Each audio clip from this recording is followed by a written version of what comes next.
Hey everybody, welcome back to part 3 in the immune boosting series.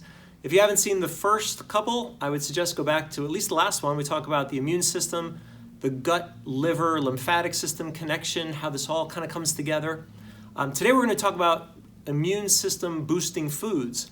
And just as importantly, what not to eat, because there are certain foods out there that definitely suppress your immune system.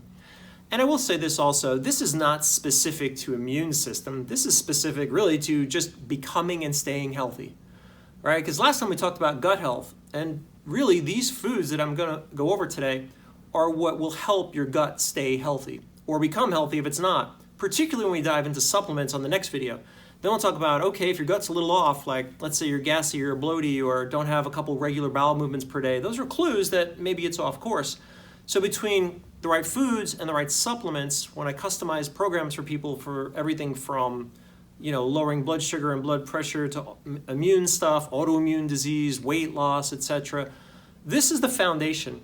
So I'm going to share it with everybody. A lot of you will already know this. Some of you might be new to this stuff, and I hope that this is really super valuable to you.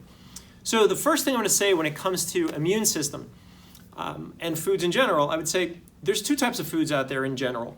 There is food by God and food by man. Now look, you don't have to be real religious to eat this way, but all I'm getting at is there are foods that, I call them single ingredient things. Your fruits, your vegetables, lean proteins, healthy fats, etc. And then there's processed food. And I won't go into all the damage that processed food can do, but in general, the cleaner, the purer the source, the more the whole food. Like if you look at something and you go, all right, did God make that? Or did somebody, somehow manufacture that and or put it together a certain way? In other words, a box of crackers, well, that certainly didn't grow in a field like that. However, wild rice or brown rice, okay, well, now you got a whole grain. And there's a big difference between those things and how your body processes them. And in fact, just that example in and of itself, once you process a grain, it becomes sugar in the gut much faster. It tends to feed yeast and bad guys, which tend to kill off some of the healthy bacteria, which actually modulate your immune response in the first place. So let's kind of dive into it. The way I look at food, there's really just a few big categories that you have to do well. The first one is whole grains. I'm a big fan of whole grains, things like brown rice, wild rice, lentils, quinoa. I'm not a big fan of the gluten grains, like wheat, and there's a whole list of other ones. And as far as those whole grains go, people think like, for instance, a brown rice cake or brown rice pasta is a whole grain. When I say whole, I mean unrefined. Again, once you refine a grain, we start getting bigger issues. So I would avoid, at least for the next few weeks or months, things like bread, pasta, tortillas, etc. And just, grab brown rice and cook it. You can even go to Costco. You might not want to try that right now, but you go to Costco and peel the top off a bowl of pre-cooked brown rice. One of the things we do at our house, throw that in a frying pan, add some butter, crack in a few eggs, you got a great meal, and it's super easy. And by the way, all of the foods that I'm talking about, if you want, I'll give you a whole list of all the things we use in any program I design. All the foods in here to enjoy, all the foods to avoid, specifically why. And also, what I'll give you is a couple sheets that say very specifically where to get the foods. We use salad dressings. Some are great. Some healthy, quote-unquote, salad dressings are a disaster. So if you'd like any of that information, it's free. Just click below or wherever they end up putting that little button. I'd be happy to get it to you. All I want to do is be a resource for you.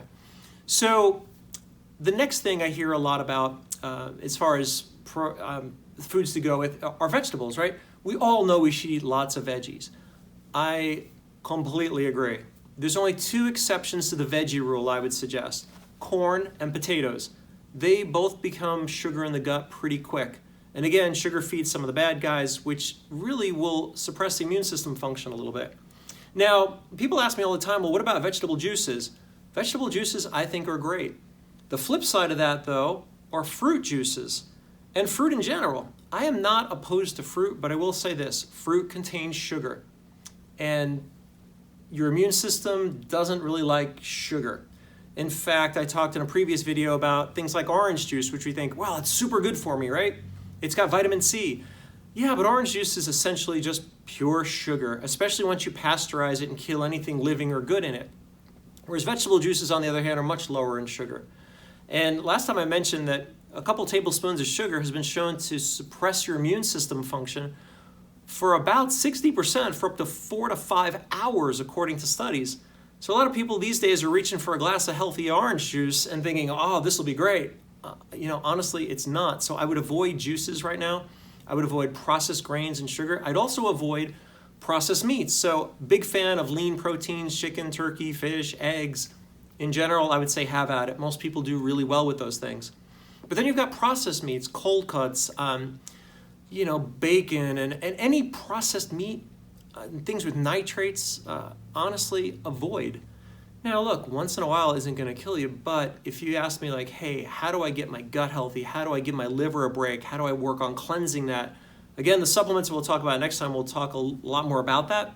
But in general, food really just creates a stable foundation by which at some point supplements can make a bigger difference depending on if you have a specific health challenge.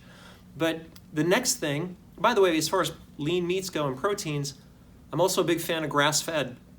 And I wouldn't even say you couldn't do other meats like, beef and stuff, but they're usually kind of hard on digestion. But if you're going to do them, just make sure it's grass-fed, right? Because if you feed a cow grass, it tends to make much more omega-3 fats in the meat versus omega-6.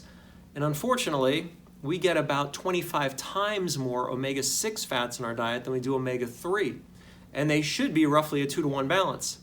So the challenge is other fats like corn oil, canola, different trans fats, soy. A lot of these things are omega-6 fats. So just start looking at it and reading labels and thinking, all right, how do I get more omega-3? Grass-fed meat will give you more omega-3. Lean meats like salmon, etc. Those will give you omega-3 fats, which is super, super helpful also. Let's see, what else? Here's something I thought was interesting.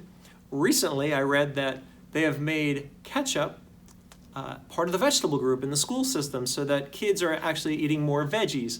Same thing with things like veggie sticks. Now, I don't mean like veggies, I mean like the processed little stick. Those do not count as vegetables, okay? No shape, way, or form is ketchup a vegetable. My rule of thumb, especially when I have patients in the office, I tell them, if you're looking at your plate, think of half of it vegetables, particularly high water content vegetables. Things like broccoli and cauliflower, all the greens, lettuce, squash, zucchini, all that kind of stuff. The other side of the plate, a little space for lean proteins, some for healthy grains, and healthy fats. Speaking of healthy fats, to dive into that just a little more, I'm a big fan of olive oil and coconut oil. Butter, again, from a grass-fed cow is great. Avocados, we lean on those a lot in our house. There's always a dozen or so avocados laying around. So those are the basics of the foods to enjoy and the foods to avoid. I would suggest to you that we have hundreds of recipes here in the office. I'll even click a link so that you can get some of those if you want. The whole idea is not so much to feel like, okay, I'm going to suffer for the next month or two to boost my immune system and eat just chicken and broccoli on a plate. The idea is to take these foods and start combining them and really put them together in a way where you're like, you know what, I could kind of see myself eating this forever. And that's why I think since a lot of us have some extra time on our hands when we're at home, let's start looking at, okay, what are some of the food, like how can I make, like for instance, I grew up in a big Italian family, everything was pasta. Well, now at home I might have more like spiralized zucchini with the same meat sauce or same meatballs, etc. And now it's great for me. Or you could do things like, let's see, spaghetti squash instead of actual spaghetti. Right? The idea is, yeah, it takes a little getting used to and it's a little bit of a change, but same idea with things like instead of a tortilla, you can get an almond flour tortilla. We have recipes for cauliflower tortilla. It's little shifts that decrease systemic inflammation, help a gut heal, give your liver a break, that ultimately make a giant, giant, giant change in the long term. So hopefully that was helpful. Again, if you want any of this stuff, like where to get certain foods and or the food shopping list or our salad dressing list, etc., just let us know. I'd be happy to send it all out to you. Thank you so much. Have a great day. Next time, we're going to talk about supplements. There's a lot of misinformation out there.